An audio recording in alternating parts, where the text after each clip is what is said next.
So you might recognise this fabric. I made this patchwork throw out of the Rose and Hubble cotton in the summer for my friend's 60th birthday, and I had these patchwork scraps left. I'm going to turn these into something very different. I've taken some shapes from the folk hearts, the ceramic folk hearts that I've just bought, and I'm going to place them and just draw around them with a biro. They fit quite nicely, and I'm going to do the same with a piece of white felt. And let's see what I can make from these top. I could almost fit something else there, can't I? From these pieces of scrap fabric then. So I've just drawn round with a biro on the reverse of the fabric. And for this, you can always use French chalk or one of the erasable pens. And I'm just going to cut those two out. You'll see it's gone down as far as the seam. And I'm trying to get as much variation in the fabric as I can. I haven't got into the pale fabric. I've tried to use pattern fabric so it'll really show up. I'm now going to cut those out. And I did the same with this small square I had of the same from the same jelly roll with the heart-shaped design, which is squarer. And I've gone slightly off-pieced with this one. I've put it on the diagonal, drawn on the back, and I'm going to cut that out again with a pair of scissors.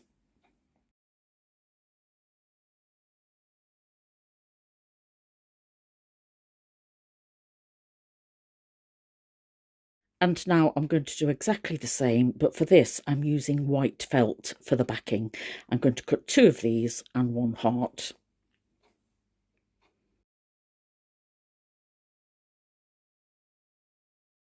I'm going to put a contrast velvet ribbon across the join. To sew these together, I'm going to use one of these threads. These are metallic threads that I got from the works. And I think the colour I'm going to use is this middle one. And that's going to really shine. I'm going to use a blanket stitch just round the edge. I'm going to hand stitch, and all I'm going to do is sew a blanket stitch round the edge. Make sure I secure the bow at the top in it. And I'm going to leave a little bit of room. So just down the side, I'm just going to pat it out just a little bit before I completely sew it up.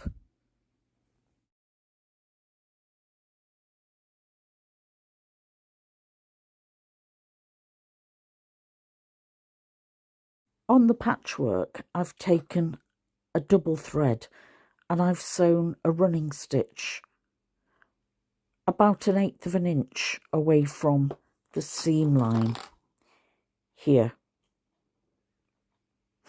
And that means on the back that I can catch the seam and help it lie flat.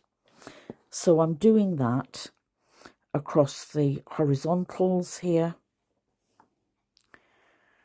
and here, and I'm now just going to go down the verticals here and back up, and from the top here and back up. And that actually mimics what I did, or it's similar to the patchwork quilt I did, but this time it's just in metallic thread. So with right sides together, I've just caught the ribbon on the inside and held it with place with some of the clips that I use in my quilting. And I'm going to start at the long edge and sew round with a blanket stitch.